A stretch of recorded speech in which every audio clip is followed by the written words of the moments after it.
Can I really speak fluent English in 5 months? Many of you may think right now, that can't be. But I tell you, with the right method, you can learn good English in 5 months. In this podcast, we will explain step by step how that works. So welcome to our English podcast. Here you learn English through real talks. We discuss daily topics so you can listen easily and use the lines right away.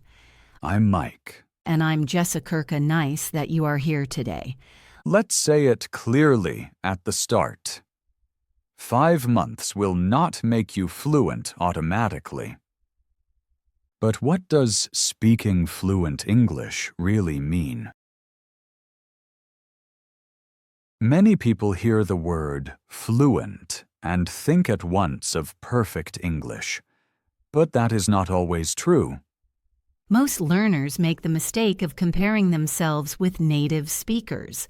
That puts many of them under pressure. Right, and that is an unrealistic goal. I made the same mistake at the start. Really? Yes. For a long time, I thought, I may speak only when I say almost everything right. I know that very well. But the problem is, with that idea, you often do not speak at all. And you get stuck in your head. Right. Many say, I want to speak fluently, but they actually mean something else. For me, fluent often means I do not freeze anymore. I do not think while I talk. Exactly. It also means I can keep the conversation going. I do not need to search every word in my head. And I do not panic when a word is missing. That is very important. Speaking fluently often means I find another way. I use simple words or explain differently. I notice this especially in daily life. For example, at a cafe or while shopping. I did not need perfect speech, only clear speech. Right. In a cafe, no one uses long, complex sentences. You say, I'd like a coffee, please. That is enough. And when you are nervous, you can talk slower. That helps me a lot. I breathe once and then speak calmly. That is a good strategy. Many learners think they must speak fast. But slow speech is often much clearer. I also saw that native speakers pause. They think. They search for words. That is normal. Absolutely. Native speakers also say or well sometimes. Fluent means natural, not perfect. Another example is work. I used to fear saying something wrong. Today I prefer a simple sentence. Right. For example, I don't fully understand yet. That is honest and clear. And the talk continues. Before, I would stay silent and hope it ended. Many immigrants speak like this. They make mistakes, but they speak. And that is why they seem fluent. Yes, I know many people who don't speak perfectly but look very confident. They stay calm.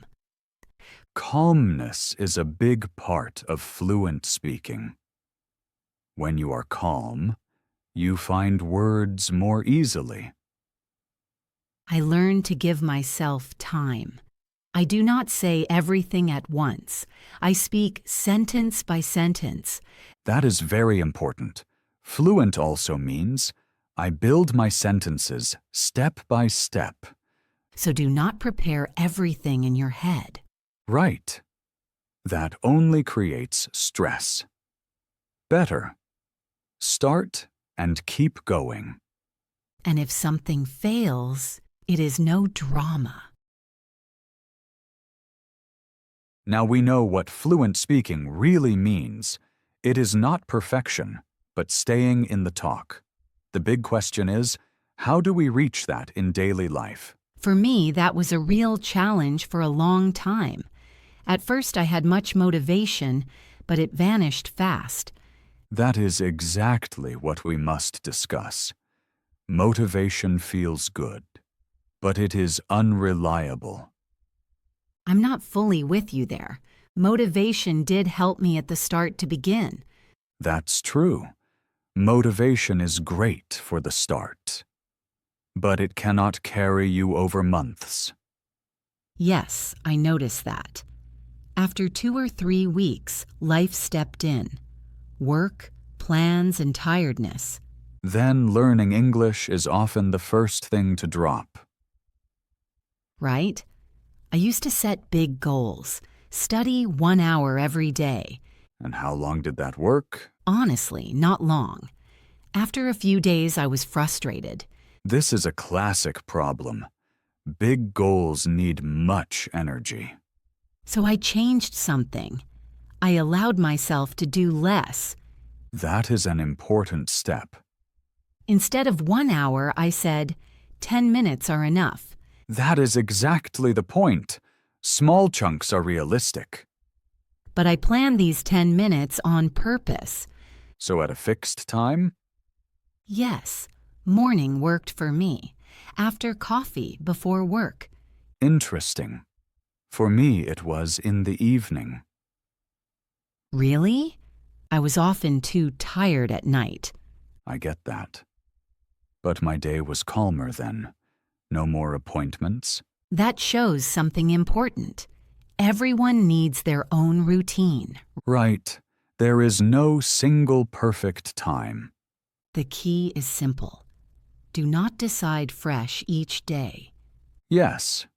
If you ask daily, do I study today? It gets hard. So I linked English with my daily life. For example, I listened to podcasts while cooking. I formed sentences while walking.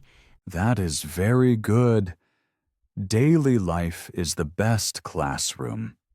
I like that better than sitting at a desk. I feel the same. Learning does not always mean studying, But I also had days when I did nothing.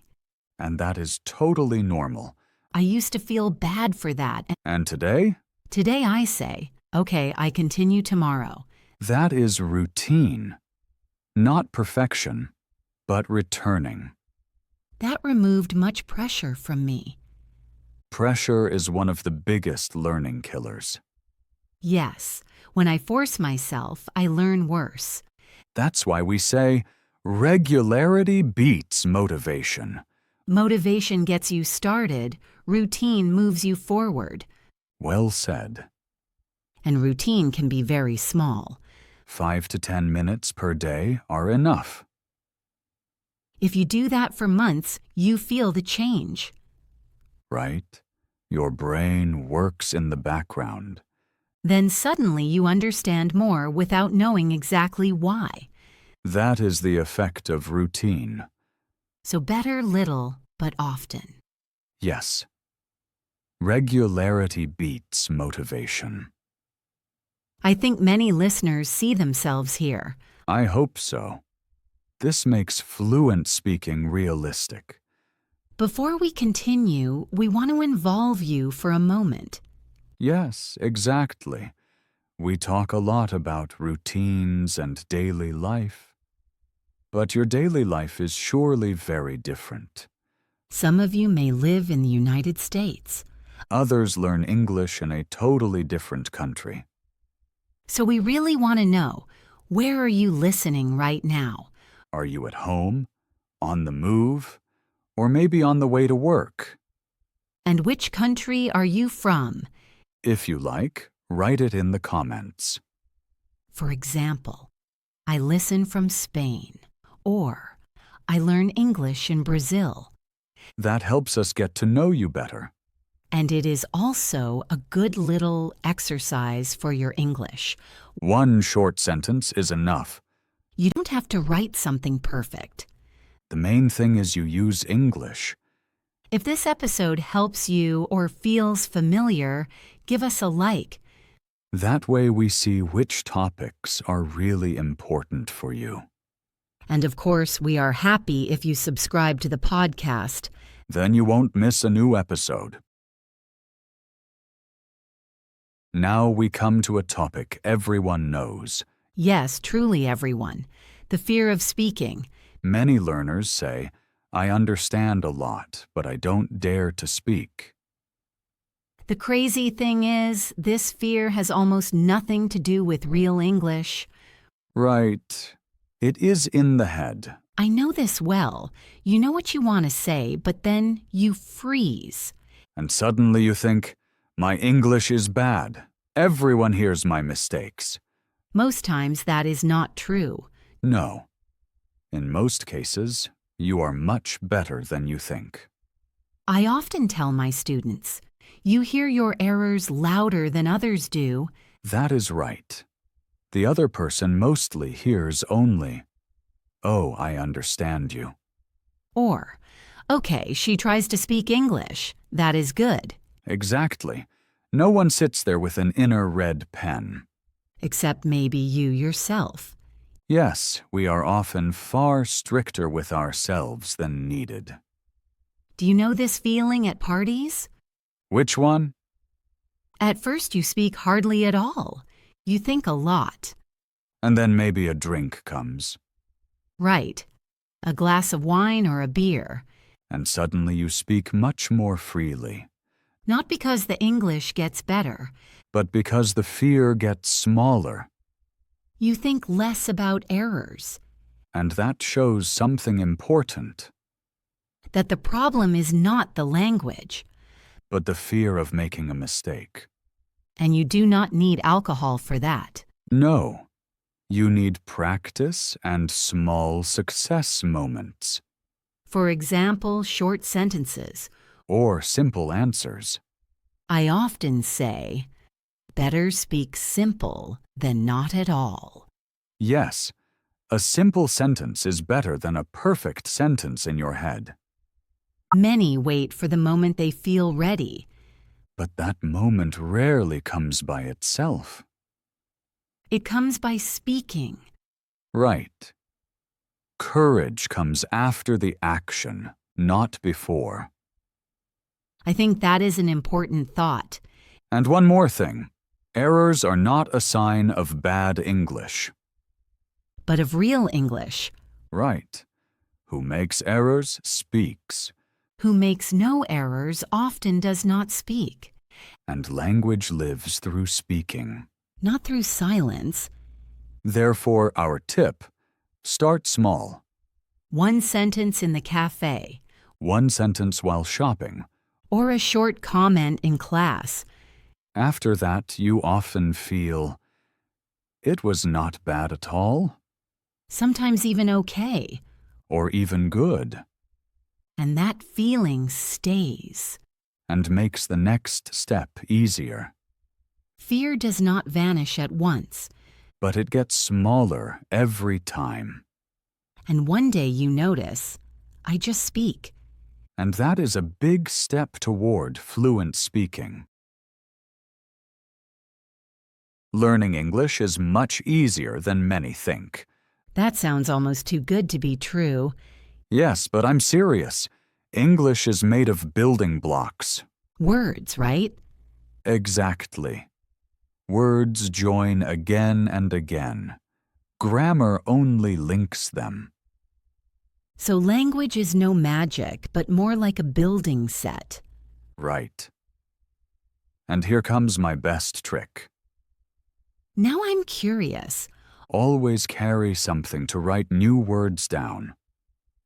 Always? Yes, a pen and a tiny notebook. Or your phone. I do that too, often with phone notes. Perfect. Language meets you everywhere.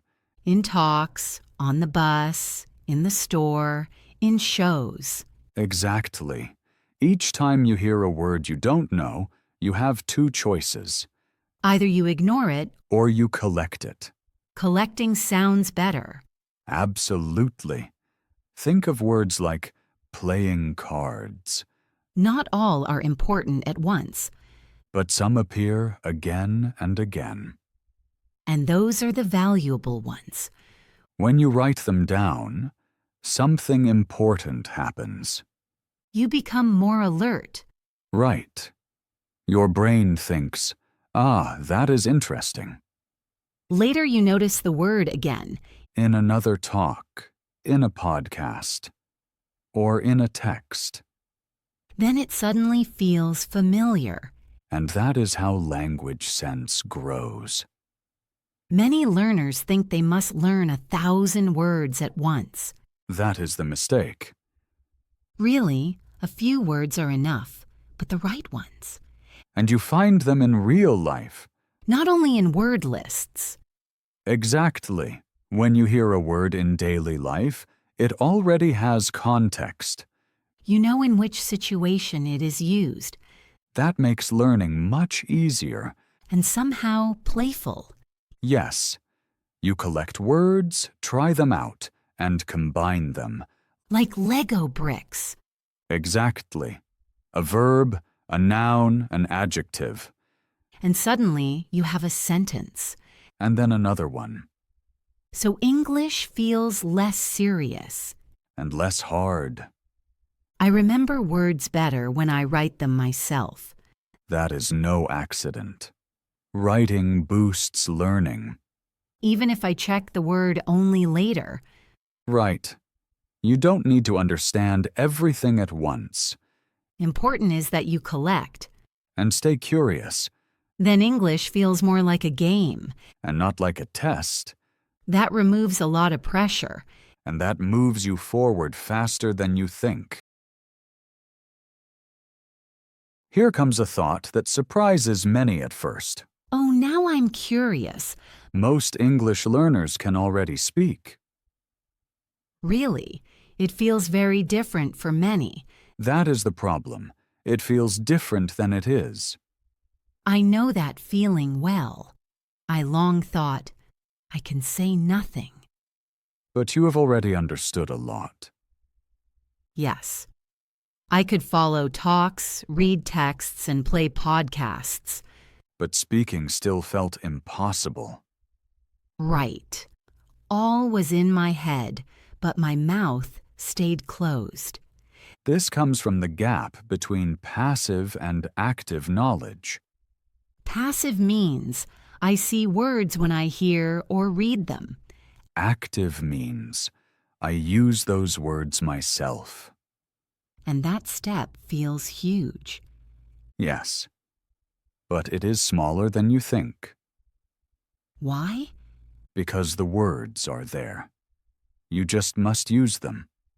I think many wait for new words. Exactly. Many think, first I need more vocabulary.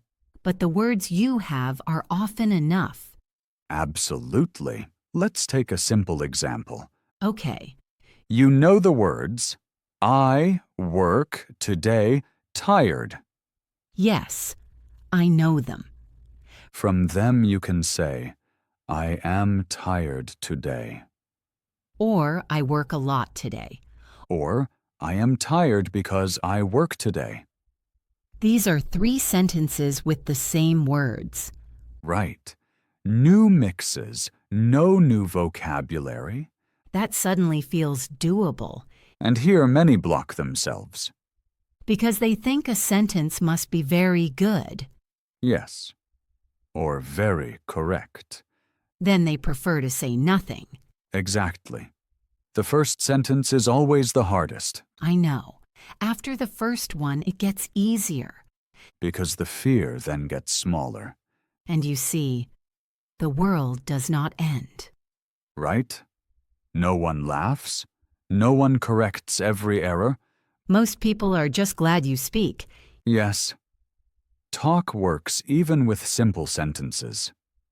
I noticed when I speak, I learn faster. That is important.